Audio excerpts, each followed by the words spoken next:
Open Mike ઇન્ટરવ્યૂમાં ફરીથી એકવાર આપ સૌનું સ્વાગત છે.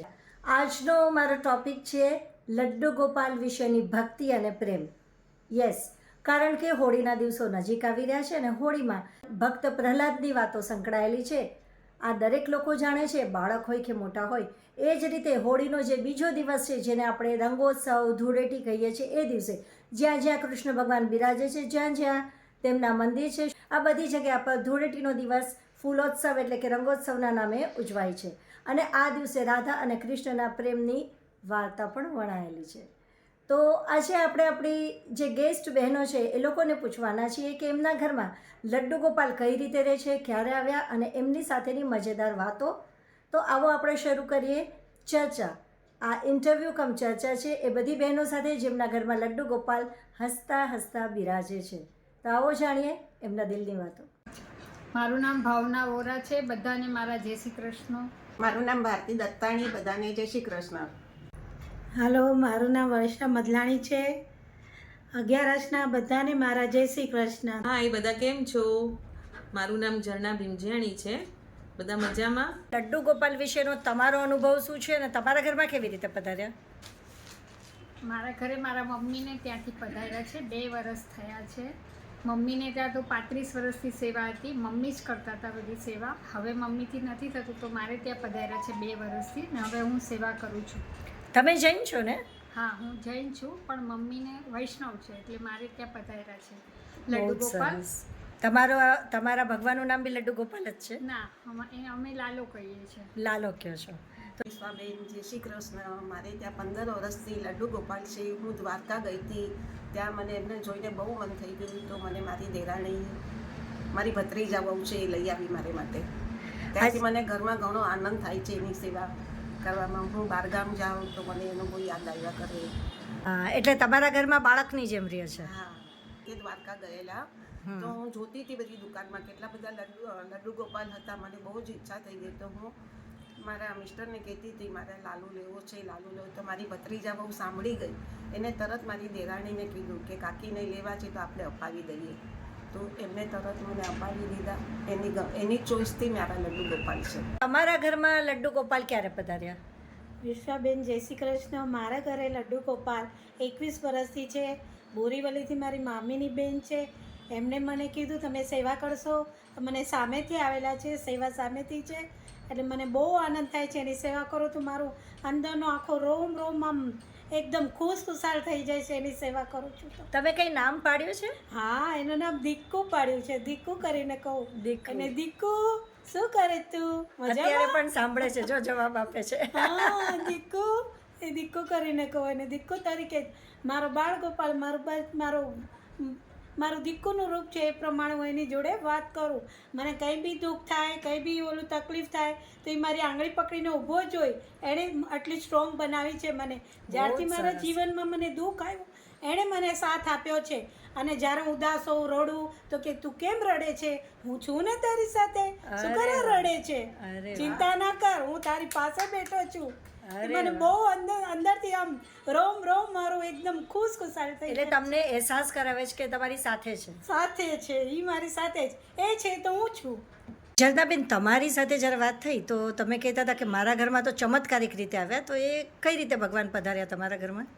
મારા ઘરમાં મારા હસબન્ડ ચોપાટી ગયા હતા તો ત્યાં ગણપતિ વિસર્જન હતું એકચ્યુઅલી, અને ત્યાંથી એને પાણીમાંથી મળી આવ્યા હતા તો એ ઘરે લઈને આવ્યા. અને પછી ચોપાટી એટલે જો ચોપાટીથી? હા, મુંબઈની છે ને જૂ ચોપાટી, ત્યાંથી. ઓકે. હા, અને પછી ઘરે સેવા કરવા લાગ્યા. લાલાની એને નવડાવતા હતા, કપડાં પહેરાવી દે એમને, બધું એ કરતા હતા. અને મેરેજ પછી જ મને એકચ્યુઅલીમાં ખબર પડી.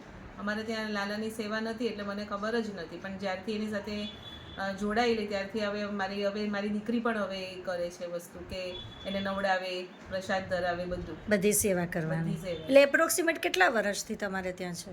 મારે ત્યાં 30 વર્ષ તો થઈ જ ગયા છે, એનાથી વધારે થયા હશે. અચ્છા, અને એનું નામ કઈ પાડ્યું છે? લડ્ડુ ગોપાલ પાડ્યું છે. બહુ સરસ. બેન, હવે તમારો વારો. હવે તમે તમારા લડ્ડુ ગોપાલ માટે કંઈ અમને બતાવો. ચોક્કસ. તમારી વાત પૂરી થઈ, હવે હું મારી વાત કરીશ. મારી એક ફ્રેન્ડ છે જે અલ્પા સોનેજી નામ છે. તો ગયા વર્ષે હિંડોળા દર્શન માટે અમે લોકો એમના ઘરે ગયા અને એમના ઘરે જઈને મેં એક વિડીયો બનાવ્યો હતો ફાલ્ગુનીબેન, અલ્પાબેન અને અમારા ત્રણેયનો એક વિડીયો હતો. તમે લોકોએ ફેસ્ટિવલનો વિડીયો જોયો હશે. તો એ વખતે અલ્પાબેનના ઘરે જ્યારે ગઈ તો અલ્પાબેનના પોતાના પધરાવેલા લડ્ડુ ગોપાલજી હતા અને સાથે એમના પડોશીના પણ હતા. અને હિંડોળા દર્શન એટલે તમને ખબર જ હશે કે હિંડોળા કેટલા દિલથી સજાવવામાં આવે છે અને એટલું અદ્ભુત રૂપ હતું. અને અમારો જ્યારે વિડીયો પૂરો થયો ત્યારે અમે નક્કી કર્યું કે થોડીવાર લડ્ડુ ગોપાલના એને હિંચકા નાખીએ, થોડીવાર વાતો કરીએ, દર્શન કરીએ એમના. તો ખબર નહીં શું થયું, અમે દર્શન કરતા હતા, હિંચકા નાખતા હતા અને આમ સડનલી જ મારા મનમાં એવું થઈ ગયું કે જાણે મને કહે છે કે મને ઘરે લઈ જા. અને બિલીવ કરો કે આવું કોઈ પ્રી પ્લાન નહીં હતું. મારે લડ્ડુ ગોપાલ મારા ઘરમાં લાવવાના હતા એવું કંઈ પ્રી પ્લાન હતું જ નહીં. અને મને કોઈ અવેરનેસ જ નહોતી એ વખતે કે આવું કંઈ અચાનક સડનલી મારા ઘરમાં. પણ કહેવાય છે ને, ન જાણ્યું જાનકી ના થાય. તમને ખબર જ નહીં પડે કે ભગવાન કઈ મિનિટે તમારા સાથે શું કરવાના છે. ભગવાન પોતે મને દર્શન આપતા હતા અને એક ઇન્ડિકેશન હતું, પણ હું એને સમજી નહોતી શકતી. અને પછી અલ્પાબેનના ઘરે જ મેં વાત કરી કે અલ્પાબેન, આ ભગવાનનું રૂપ તો મન મોહી લેવું છે, મને પણ બહુ મન થઈ ગયું ભગવાન લાવવાનું. અને અલ્પાબેને મને પ્રેરણા આપી. અને ત્યારે ફાલ્ગુનીબેન પણ અમારા સાથે હતા. અને અલ્પાબેને કીધું, વિશ્વાબેન ચોક્કસ લઈને આવો, તમારા ઘરમાં ભક્તિ કરો અને ભક્તિની શક્તિ મળશે અને એનાથી તમને ફાયદો થશે.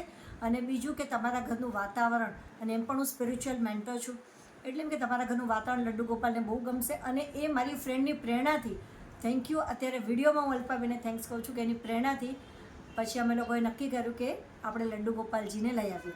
અને જ્યારે લડ્ડુ ગોપાલજીને હું લેવા ગઈ ત્યારે મારા લડ્ડુ ગોપાલ મુંબઈથી મેં લીધેલા છે.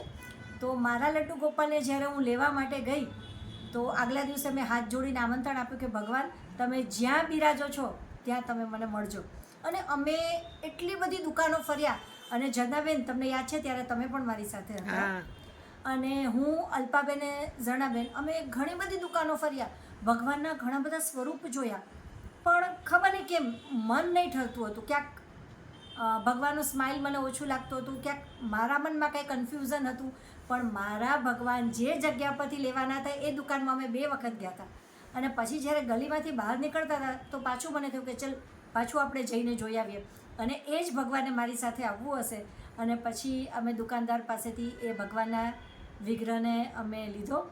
અને એ વાતને બી કેટલું વર્ષ પણ નથી થયું હજી. હવે જન્માષ્ટમી આવશે એટલે વર્ષ નથી થયું, જન્માષ્ટમીના 1 મહિના પહેલાં.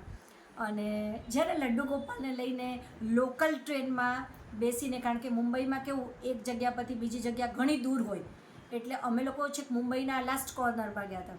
તો ત્યાંથી જ્યારે ભગવાનના લઈને અમે લોકો અમારા ઘરે આવ્યા, રસ્તામાંથી તુલસીજી લીધા, ફૂલો લીધા. જ્યારથી મારા ઘરમાં ભગવાન આવ્યા ત્યારથી એવું લાગે છે કે લડ્ડુ ગોપાલ અમારા ઘરમાં નથી રહેતા, અમે એના ઘરમાં એની સાથે રહીએ છીએ. તમે કંઈ એવું કહેતા હતા કે ભગવાનની તમે સેવા કરતા હતા અને તમારા બોડીનું પેઇન દૂર થઈ ગયું અને તમને જે પણ ફિઝિકલ તકલીફ હતી, જ્યારે અમે આ વિડીયો બનાવ્યો પહેલાં વાત કરતા હતા, તો એ વિશે કંઈ મારા વ્યુઅર્સને વાત કરો તો કંઈ ટિપ્સ મળે. હું મારા લાલાને જ્યારે બી સ્નાન કરાવતી ત્યારે પહેલાં એને રમાડતી, થોડી વાતો કરતી, પછી એને સ્નાન કરાવવું ત્યારે એના હાથ, પગ, ડાબુ, આખી બોડીને પણ મસાજ કરું. અને કહું, તું હું તને સુવડાવતી નથી પણ તું તો થાકી ગયો હશે ને, લાવ તારા પગ દાબી દઉં. એને એટલા સરસ મારા ખોડામાં સુવડાવીને પગ દાબું ને મને એમ લાગે એ મારી સામું જોયા કરે છે અને હસે છે. પણ બહુ સરસ એ રીતે એને પગ દાબી દેતી, હાથ દાબી દેતી, વાસો દાબી દેતી. પછી કહું, ચાલ લાલા તને ફેશિયલ કરી દઉં. હું એને ફેશિયલ કરી દેતી. ચંદન છે મારી પાસે, ચંદન ચોપડી દઉં એને. પછી કહું, સરસ લાગે છે હો લાલા, તું તો હું તને ફેશિયલ કરું ને તું મને કરી દેજે. અને એના પગ દાબવાથી, એની બોડીને મસાજ કરવાથી મને પણ મારા શરીરમાં બહુ સારું લાગે છે. અને મેં ત્યાર પછી કોઈ પણ જાતની ગોળી ખાધી નથી એને માટે. એટલે તમે જ્યારથી ભગવાનના શરીરને મસાજ કરવા માંડ્યા, એના હાથ પગ દાબવા માંડ્યા, ત્યાંથી તમારા શરીરનો દુખાવો પણ ગાયબ થઈ ગયો છે. અને મેં જેટલાને પણ આ વાત કરી છે એટલાને પણ બધાને અનુભવ થયો છે. બધા મને એમ કે મને બહુ પગ દુખે છે, બહુ દુખે. પછી એને એમ પૂછ્યું, તારા ઘરમાં લાલો છે? તો કે હા. એમ કે છે ને, તો તારે રોજ તને નવડાવીને ત્યારે તું એના પગ દાબજે, પહેલાં પગ હાથ ને બધું દાબજે તો તને બી સારું થઈ જશે. તો એ લોકોના બધાના મને જવાબ આવ્યા કે અમને બહુ સારું લાગે છે. એમ કે થેન્ક યુ એમ કે. બીજું થેન્ક યુ મને નહીં કહેવાનું, લાલાને કહેજો. અને તમારા ઘરના જે લડ્ડુ ગોપાલ છે એની સેવા આ ઉંમરે પણ તમે જ કરો છો કે ઘરના બધા જ લોકો કરે ના છે? હું જ કરું છું. એવા કેવા મારા સૌભાગ્ય કે મને ઠાકોરજીની સેવા કરવા મળે, કે મને એવા નસીબ છે કે મને લાલો દરરોજ દેખાય, મારા સપનામાં આવે અને મારો હાથ ચાલે ને મને સહારો આપે અને મને સ્ટ્રોંગ બનાવે. બહુ સરસ. જય શ્રી કૃષ્ણ મારા. જય શ્રી કૃષ્ણ.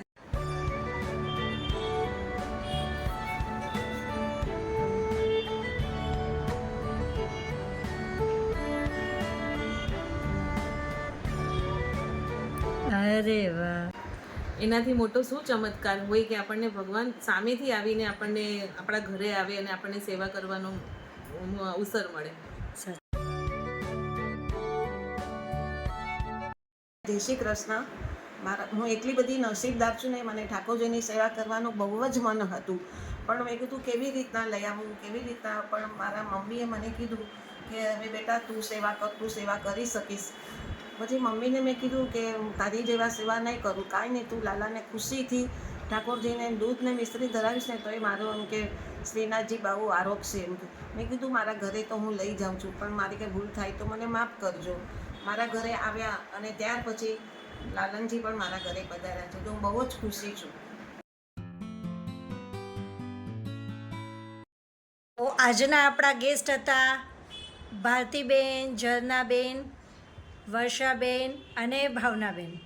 જય શ્રી કૃષ્ણ.